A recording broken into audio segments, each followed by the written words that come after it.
The nose. It's a completely unique cone-like structure of flesh, bone, cartilage, and nerves. It sits right in the middle of the human face and is arguably a person's most identifiable feature. The nose also has a spiritual significance. The word nose and nose is the most blatant example of the connection between knowledge and nostrils. Other examples are more gruesome. The history of nasal mutilation can be tracked way back to the Dark Ages, and unfortunately still continues in some countries to this day. From the Quran, Surah 68:10-16. Nor yield to the wretch of many oaths, the mischief-making slanderer, the opponent of good, the wicked transgressor, the bully of doubtful birth to boot. Though such a man be blessed with wealth and children, when our revelations are recited to him, he says, "They are but fables of the ancients." On the nose we will brand him. From the King James Bible, Ezekiel 23:25. And I will set my jealousy against thee, and I shall deal furiously with thee. They shall take away thy nose and thine ears, and thy remnant shall fall by the sword. They shall take thy sons and thy daughters, and thy residue shall be devoured by fire. Both of these passages indicate that those who are disloyal to God were punished with a physical disfigurement. The symbolic significance of the removal of the nose all boils down to one thing: the separation of man and God. The nose is the entrance in which air, akasha, spirit, or ether flow into the body and enriches it. It is the nose that warns one of a stove left on, a rotten potato in a root cellar, a spiked tea. It is undoubtedly a powerful survival tool as well as a visible indication of identity and personality.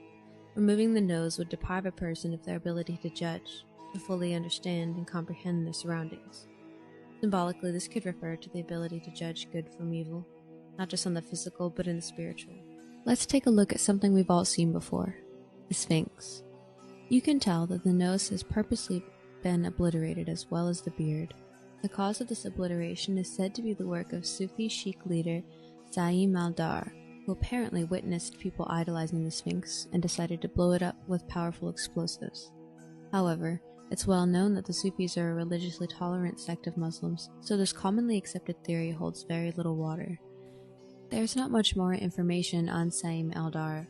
Legend says that the Sphinx cursed and killed him with sandstorms a short time after the destruction. Some still cling to the Napoleon explanation, despite the fact that Napoleon fancied himself an amateur historian and showed great interest and respect for the Muslim faith. So both of these explanations are underwhelming and fail to explain the destruction of other statues in Egypt. A popular theory in modern days is that the noses were removed to obscure the racial identity of the statues, and thus the identity of the inhabitants of mighty Egypt. If that was the objective, then why are there so many full-color paintings allowed to be left intact?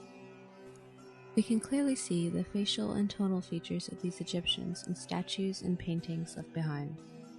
If there was some kind of agenda to simply destroy the true identity of the Egyptians, it would all be dust. From the book, The Gods of the Egyptians, we have a quote: "Unlike the foreigners, Syriac or otherwise, living in Egypt, the native Egyptians never converted to Christianity. It was the Syrian migration to Alexandria that constituted the bulk of the early Christians to Egypt." The destruction of noses on statues goes beyond Egypt and into ancient Greece and Rome. We see here that not only statues of gods, but members of the Caesar's own family were vandalized in this manner. Here, we can see a cross carved into the head of a statue, and here, the same icon on this Egyptian wall.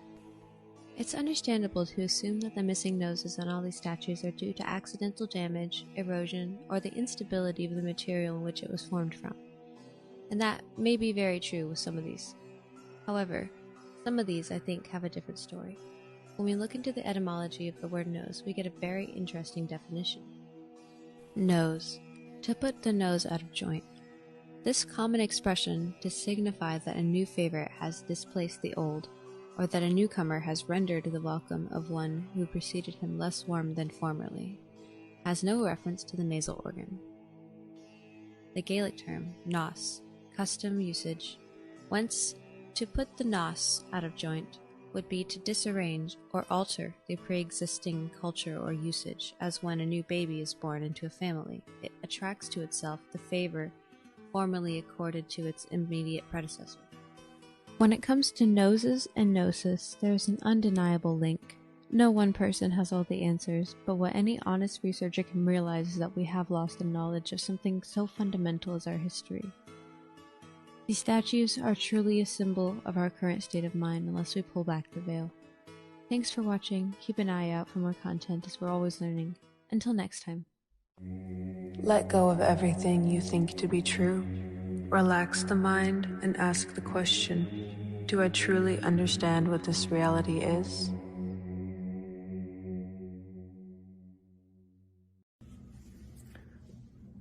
Hi, my name's Dane. I just had a incredibly beneficial alchemy breathwork session with Devon. I've had a deviated septum pretty much my whole life, even had surgery. And he showed me some exercises that opened up my nostrils for the first time. And I can remember, to be able to have the ability to breathe through both nostrils and have a good sense of smell. Not only that, but it increases the oxygen in my brain and makes me more present and aware. So I'm extremely grateful for all of the exercises and information and knowledge that he passed on to me having to do with that.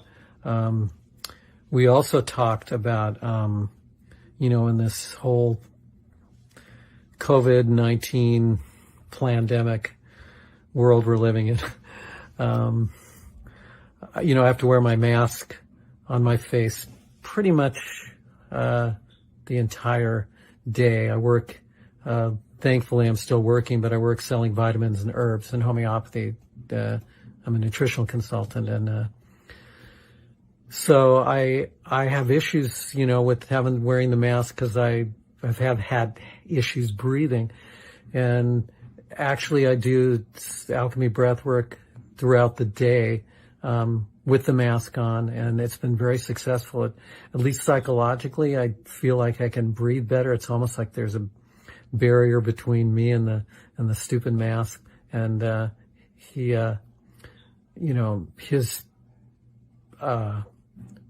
his exercises and his knowledge and the breathing techniques that alchemy breathwork brings me not only makes me feel more confident breathing in general, but now with the mask, I can feel like I can breathe without feeling claustrophobic. So we talked about that. That was great. Pretty much everything we talked about was really incredibly beneficial to me and where I'm at with my life, physically, mentally, emotionally. I think certainly there are a lot of other things, exercise, dealing with your emotions and feelings and trauma, but from the standpoint of the breath will give you anything you need and take you anywhere you want to go in terms of staying present and aware. And if presence and awareness is all we have, it starts with the breath and breathing. So thank you, Devon, for all you do for everyone, all you share, and thanks again for a great alchemy session. Namaste.